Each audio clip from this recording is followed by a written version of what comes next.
Alrighty, so we're back. So as you remember, a couple days ago, I got a Kershaw Skyline. And I'm not gonna lie, this is a pussy ass knife. Like, I feel like a freaking pansy holding a knife this time. Like, I don't know, man, I'm a big knife guy. It's just all there is to it, I think. Like, I just prefer a more manly knife, or at least a bigger knife. You guys want to go small and lightweight, you're more than welcome to. It's just not my thing, to be honest. But I didn't like this knife when I got it. It didn't work for crap. The flipper didn't really do squat. I mean, I did some work on this little guy, as you can tell. So we'll just kind of go over a few of the mods I did. And I'm sorry I did not think to tape all this crap, but whatever. First of all, as you can see, I opened up the thumb stud, or the what is it? The spacer, or whatever the hell, hits right here. So, it's supposed to sit right there, and that's the blade stop. There we go, blade stop. Well, I like using it as a thumb stud, so I got out my handy dandy Dremel, and I dremeled that down to the point where you can actually go very comfortably. Also, I opened up the liner lock to make it a lot easier to depress when you're closing the blade, because if you remember, the liner lock is just barely visible when you have this way. You can look at it on that side. So it's just barely visible.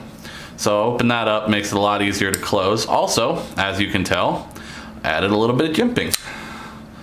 So it's not the prettiest jimping in the world, but I'll tell you, it definitely, I'll push it down, you can see my thumb changing color. It holds my thumb. So, put a little jimping up here, a little jimping straight across. Did all this with just a Dremel and a cutting wheel.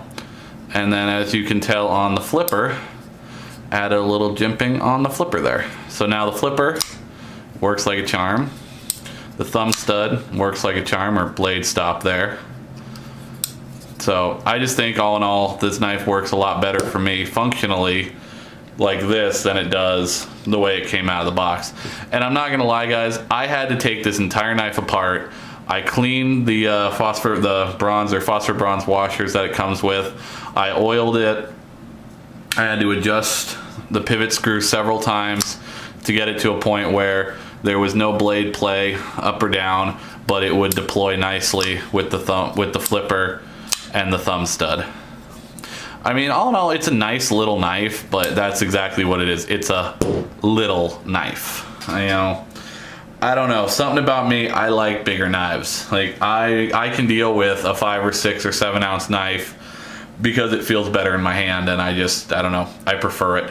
I feel if I was ever needing to, use my knife in a tactical or self-defense manner, I just would not feel real comfortable with this blade being all I had. This would be a fine for like a utility backup blade, but not as my primary blade. Just no way. I need something a little bit more substantial than this thing. Although now, after I cleaned it, oiled it, and did a few mods on it, it works a hell of a lot better than it did when I took it out of the box, I'll tell you that for one. But no, that's my opinion. So Kershaw hasn't been completely struck out in my book. This one was definitely decent. That's a hell of a lot better than this piece of crap. Yeah, granted it's assisted so it opens, but nicked, missing screw, stripped screws, nicks in the blade, dull as shit. I mean, the only thing that works on this knife is the fact that it opens nicely because it's got an assist on it. It's got the, what the hell do they call it? I don't know, it's some kind of assist or whatever. It's still a piece of shit in my opinion. This one, it's alright. But, so I guess I'll consider giving Kershaw another try if I see something else that strikes my fancy. But, yeah, we'll go from there. So, as always, Semper Fi, have a good night.